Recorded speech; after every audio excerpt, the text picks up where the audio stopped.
When you ask me like immediately left or right, I can't differentiate.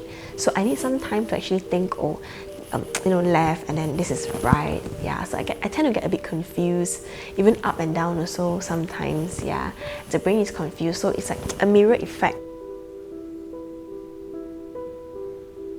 For me, how my parents actually found out that I'm actually dyslexic was because right until 6 years old, 7 years old, when I went to kindergarten and primary school, I couldn't even write, and I got like 0 upon 0 for every exam and every test.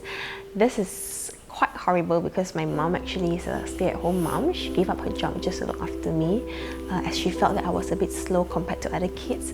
So my parents are the typical Asian kinds that, they would do their best for their kids in teaching and educating them at home. So they actually spent a lot of hours teaching me. But what was very surprising is that I can't even read anything. So I didn't enjoy school. I didn't like going to school because I felt it was really horrible.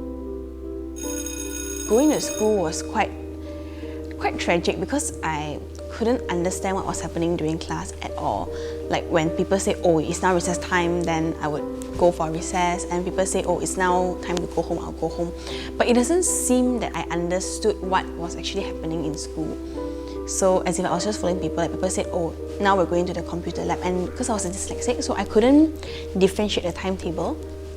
Like now it's maths class or science class. Especially going to computer labs, I would really hate going to computer labs or music classes because that is when you come out and you actually have to wear back your shoe.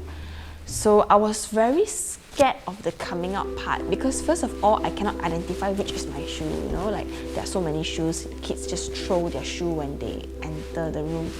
It all looks the same to me as a dyslexic, it's all white color.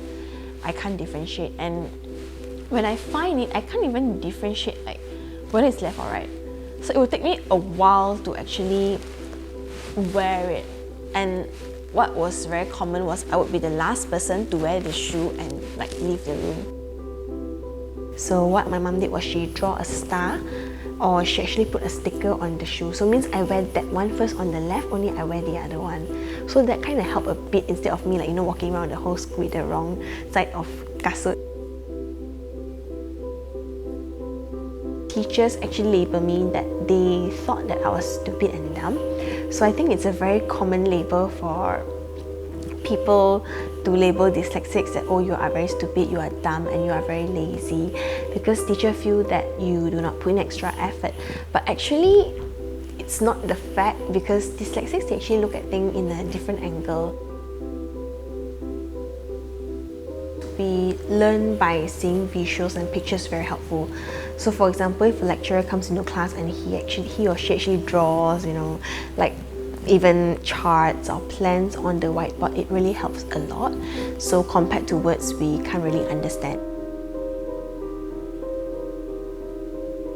I think the turning point came in when I was in secondary school, when I was Form 3, and my other kids, they're doing just so well. I think that was when I felt that, oh, why is it that I'm held back compared to other people? Like, why is it that I couldn't be as good as other people? There isn't any reason, just because that I was a dyslexic. I use dyslexia as a point to show people that, oh, I might be different compared to other people, but do give me a chance. So for example, when I applied for my writing back then when I was 15, I applied to the STAR to be a writer.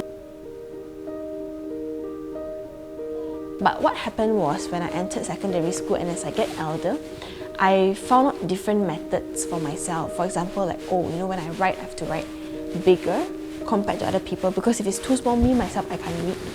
And it will be very difficult when I make notes. And also I have like different color of pens, things like that.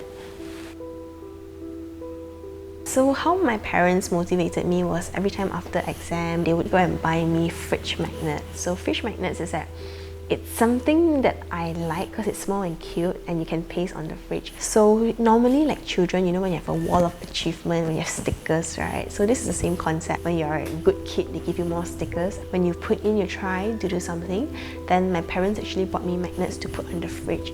So it signifies like oh, the more magnets you have and the more achievements you have. So that makes me feel happy and a sense of achievement and sense of pride for myself. I think what I can learn from having dyslexia is that we look at things very differently. I think everyone looks at things quite differently. So I have friends who don't have to spend so much time studying, but they can get better results than me. So I'm very happy for them because they are very talented in different ways. But again, I'm maybe blessed in other ways. So I cannot compare me and a normal child, but I think accept for who you are because you are very unique.